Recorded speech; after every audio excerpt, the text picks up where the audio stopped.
L'abbattimento del bombardiere russo da parte dei turchi fa ripiombare l'est europeo nella guerra fredda. L'onda dei profughi che sale i Balcani sta mettendo a dura prova le politiche di integrazione europea. L'appello del vescovo di Banja Luka Komarica per ridare speranza alla Bosnia-Herzegovina. Il rilancio economico dell'Albania passa anche attraverso una moderna offerta turistica. Klimt, Schiele, Kokoschka e le donne. Vienna dedica una mostra alle figure femminili nell'avanguardia in Austria.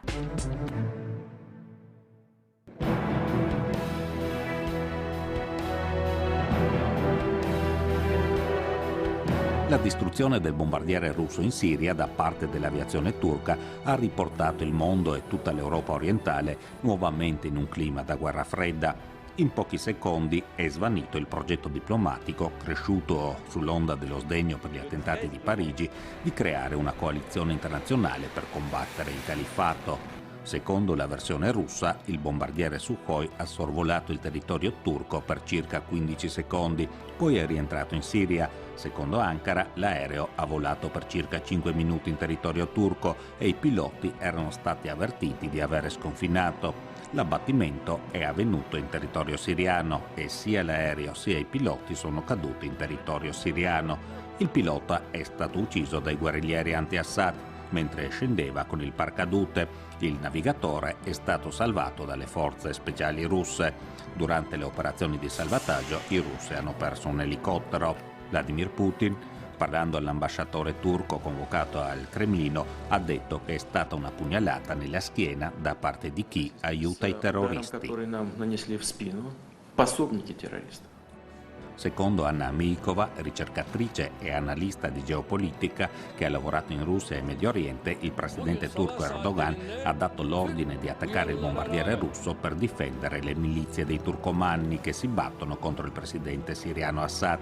La Turchia e gli Stati Uniti definiscono questi gruppi opposizione moderata. Per Mosca sono fanatici alleati dell'ISIS. Turcomanni, che sono tendenzialmente gruppi di lingua turca, molto vicini con legami anche etnici alla Turchia, per cui questo, secondo Erdogan, è stato sicuramente una motivazione per la quale l'aereo è stato abbattuto. Mosca ha accusato Ankara di aiutare e finanziare l'ISIS. Putin lo ha affermato anche durante il vertice G20 ad Antalya.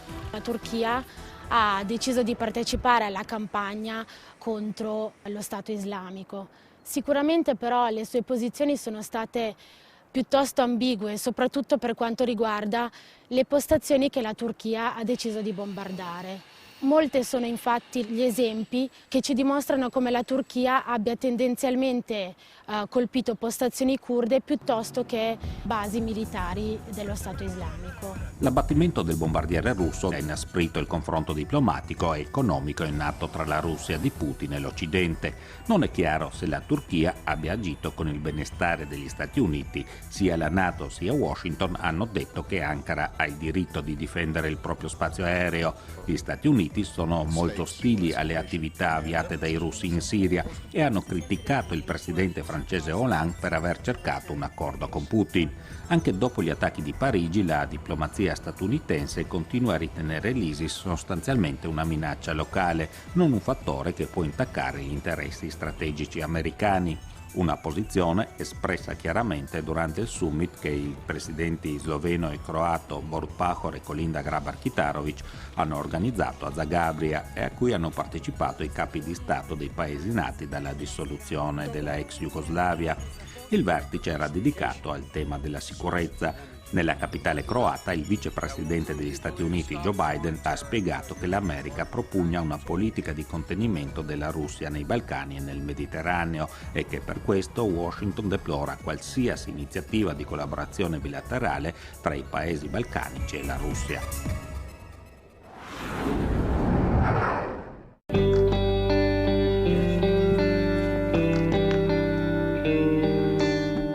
La rotta balcanica che porta i migranti in Europa, muri e filo spinato.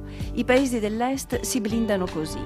In più, dopo gli attentati terroristici di Parigi, il Trattato di Schengen, il Trattato della libera circolazione dei cittadini in Europa, è nei fatti sospeso. In un anno i migranti ai confini dell'Unione Europea si sono triplicati per effetto del collasso di Siria e Libia. Mentre i mercanti di uomini speculano sulla disperazione, un affare calcolato in 3 miliardi di euro, l'Europa si scopre inadeguata e si sdoppia. Est ed Ovest affrontano il fenomeno in modo diverso e con non poche frizioni. In questo momento i profughi passano, almeno per quanto riguarda la Slovenia e la Croazia, in maniera quasi invisibile dal loro territorio, nel senso che vengono trasferiti da un confine all'altro, i contatti con la popolazione praticamente non esistono. Alzano muri, mettono fili spinati perché hanno maledettamente paura che la Germania chiuda il confine. E se la Germania dovesse chiudere, poi ci sarebbe un effetto domino. L'Austria sta pensando a mettere barriere ai confini con la Slovenia, qualche piccolo rotolo di nastro spinato l'ha già messo, e insomma si rischia di innescare un effetto domino. I paesi dell'est europeo temono le ripercussioni economiche delle migrazioni, non ne vogliono sapere del multiculturalismo e srotolano filo spinato. C'è una differenza innanzitutto tra il modo di affrontare questo fenomeno da parte delle due Europe, se si può ancora dire così?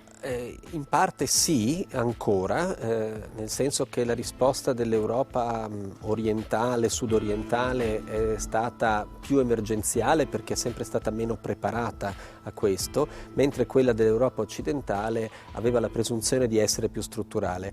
Ora l'ondata ha colpito tutti e la risposta è diventata molto emergenziale. Bisogna allo stesso tempo lavorare in parallelo per l'integrazione delle società, non soltanto delle persone nelle società, e questo è un aspetto fondamentale, perché se no continuiamo a pensare che milioni e milioni di persone possano essere gestite, tra virgolette, con la logica del Gastarbeiter, quello che o si assimila o se ne va, e questo non succederà del tutto, né l'una né l'altra cosa. C'è bisogno quindi di pianificare, ci vogliono anni, generazioni, le società a trasformarsi, perché è un fattore naturale, inevitabile. Serbia, Slovenia, Croazia e Macedonia hanno deciso di bloccare l'ingresso ai migranti economici.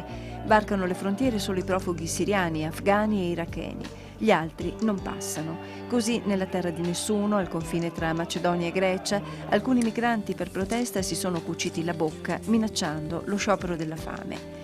La situazione è pesante. Allo scopo di contenere i flussi migratori, il presidente del Consiglio europeo Tusk ha indetto per domenica prossima un vertice dei 28 paesi dell'Unione con la Turchia, paese che ospita 2,5 milioni di profughi. Ma la rotta balcanica è un sistema fragile e tanto più lo è diventato ora dopo i fatti di Parigi. Io temo nuove chiusure, temo nuove discriminazioni, temo selettività ulteriore di molti paesi rispetto a chi accolgo e chi no. Chiaramente un paese traumatizzato come la Francia, paesi di altro tipo anche come l'Italia, possono trovarsi in situazioni di difficoltà e decidere di chiudere, invece di ragionare tutti insieme, gli Stati europei, occidentali e orientali, su una politica comune e su una distribuzione comune. Questo davvero non è stato veramente fatto.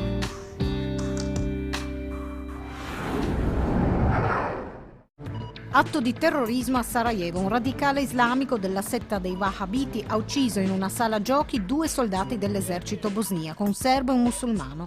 L'attentatore Enes Omeragic, noto alla polizia per fatti di droga e piccoli furti, ha anche sparato con un Kalashnikov contro un autobus di linea. Prima di essere catturato dalla polizia si è suicidato con una bomba a mano. Ad avvicinare Omeragic ai radicali Wahhabiti è stato il cognato Mohamed Mezzo, un estremista accusato nel 2008 di aver progettato attacchi contro obiettivi occidentali in Bosnia.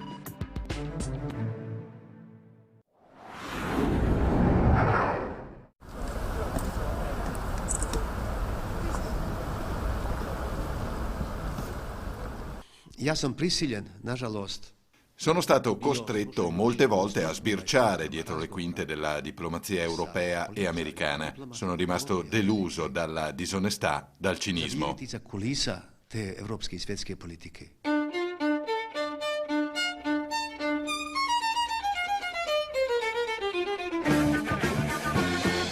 No, del vescovo non ha certo il linguaggio un po' paludato, quasi sempre diplomatico, cui siamo abituati. Franjo Komarica è abituato ad essere diretto, come deve essere chi si trova quasi da sempre, dal 1991 almeno, in territorio nemico.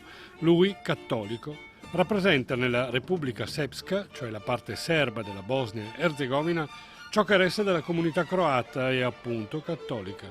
Per essere chiari, per ricordare, i cattolici da lì sono fuggiti 20 anni fa, incalzati dalla serbizzazione coatta del territorio. Oggi li vedi tornare per le feste, con le macchine targate Zagabria, non a caso, oppure Germania. Vanno al cimitero, trovano ciò che resta della famiglia e scappano via. Nonostante le apparenze e la legge dicano il contrario, non c'è posto per i cattolici a Banja Luka.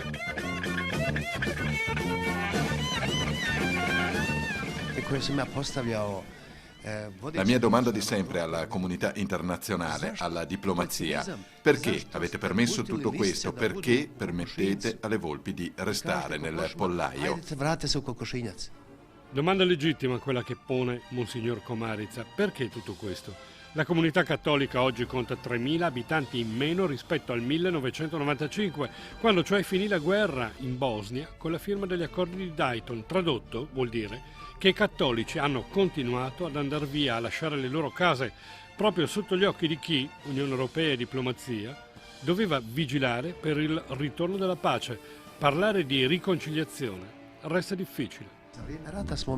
Già durante la guerra abbiamo cercato di incentivare la nostra gente a perdonare, a pacificarsi, però non siamo mai stati sostenuti, anche se la nostra comunità era pronta ad un passo del genere. Ma manca il passo precedente, che è la verità e la giustizia. Senza questo non si può procedere verso la riconciliazione. Eppure, nonostante tutto, ci sarebbe la voglia di tornare.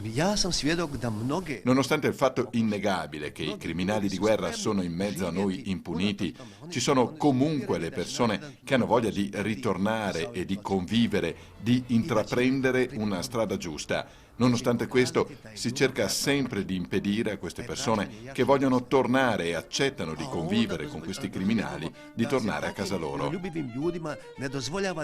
Rendere impossibile la vita non è difficile. Pensate che per lunghi anni non era possibile avere la residenza, nemmeno nella propria vecchia casa. 12.500 famiglie per lungo tempo hanno avuto la residenza a casa del vescovo. Nel frattempo, appartamenti ed edifici passavano di mano, finivano a chi voleva fare soldi. Komarica è implacabile nell'attribuire le responsabilità. Parte da dove ha iniziato. Europa e Stati Uniti, dice, sono responsabili. Dopo la firma di Dayton nel 1995, tanti diplomatici mi hanno detto: questo accordo ha fermato la guerra. Il nostro intento è di firmarne altri, Dayton 2 e 3, per rendere questo paese vivibile. Non è successo. Sono preoccupato anche per l'Europa, perché questo fallimento dell'Europa nei Balcani è la dimostrazione che il vecchio continente non ha un futuro promettente, e sono sempre più sicuro che l'Europa non ce la farà.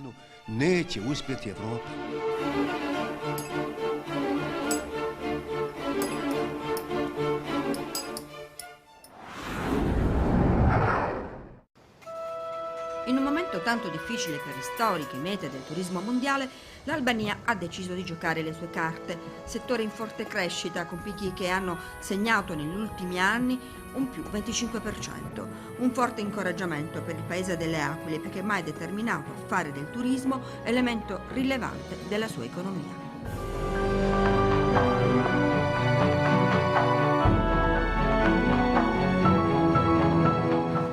Mare incontaminato e natura selvaggia.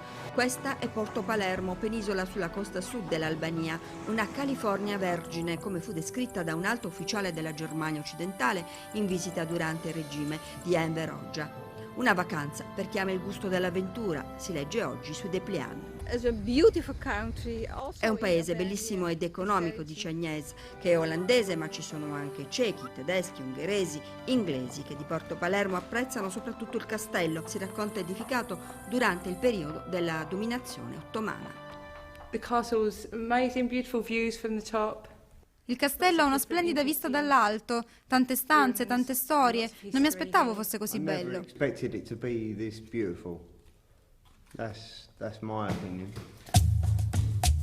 Profondo blu è natura dai colori vividi. All'epoca della guerra fredda, Porto Palermo, che sotto Enver Hoxha ospitava segretamente sottomarini e navi militari, è rimasto fino al 91 un luogo inaccessibile ed intatto. The idea would be to attract these boats here and tourism in general with two major. Anche i resti dell'era comunista possono rappresentare un'attrazione turistica, come il tunnel sotterraneo costruito durante la guerra fredda. Lungo 1 chilometro fu voluto da Enver Hoxha per nascondere i sottomarini sotto la montagna. A great example of Cold War. Del resto anche Porto Palermo rientra nel più vasto progetto che il premier Edi Rama ha in mente per il turismo albanese. Crediamo che in un paio d'anni vedremo i risultati della trasformazione. L'Albania merita di diventare una nuova meta turistica, anche perché resta ancora incontaminata per una serie di elementi che il Mediterraneo sviluppato non ha più. Abbiamo un piano per pulire, piantare nuovo verde, soprattutto arrestare le costruzioni abusive, case edificate solo rispettando l'ambiente e l'eredità culturale. Peizazhin dhe bukuritë natyrore dhe të trashëgimisë kulturore.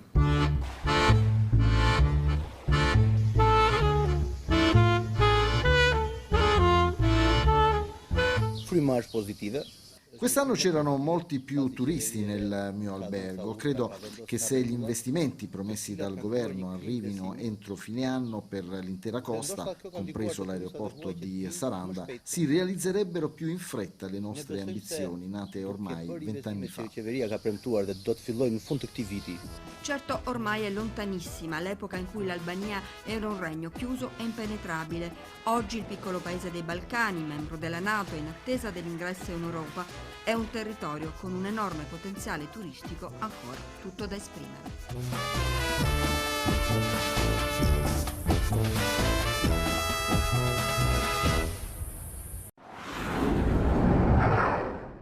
Vivaci proteste di alcuni gruppi conservatori filogovernativi a Wrocław, in Polonia, che volevano impedire agli spettatori di entrare nel prestigioso teatro Polski per assistere alla prima del dramma La morte e la fanciulla, tratto dai romanzi della premio Nobel Elfriede Jelinek. I manifestanti accusavano la direzione del teatro di avere messo in scena un'opera pornografica che offende il gusto culturale e la sensibilità religiosa dei polacchi.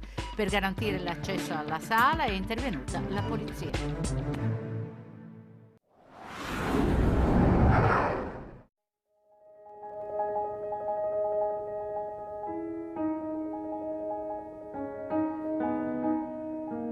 Gustav Klimt e le sue pennellate delicate e fini. Egon Schiele con i suoi tratti marcati e netti. Oskar Kokoschka che i colori li applicava con le dita. I tre maggiori pittori del primo Novecento viennese sono protagonisti di una memorabile mostra al Belvedere. Tema: le donne, come le vedevano, come le rappresentavano. Nei suoi ritratti Klimt mostra distacco. Del corpo della donna si vede poco oltre al viso, il resto è decorazione. Però il pittore dell'alta società viennese disegnava anche nudi e qui l'approccio con il femminile è diverso. Klimt è un uomo che per tutta la vita ha abitato con la madre e le due sorelle. Ha avuto rapporti erotici con le sue modelle, però senza coinvolgimento emozionale.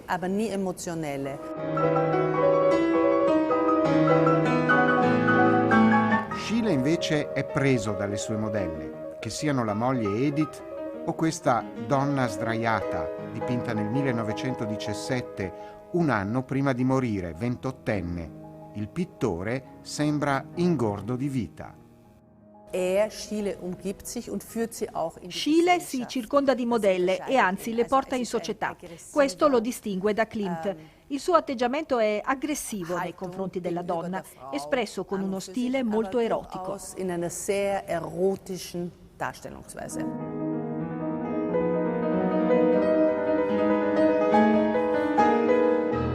Kokoschka amò Alma Mahler, musa di molti artisti, e restò travolto da quella passione.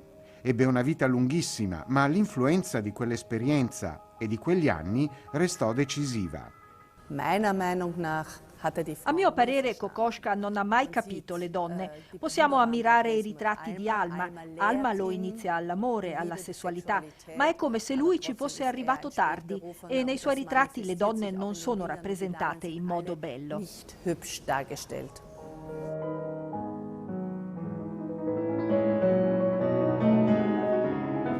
A cavallo tra 8 e 900 a Vienna c'è chi immagina ancora un mondo integro, razionale, dove ogni cosa è al suo posto.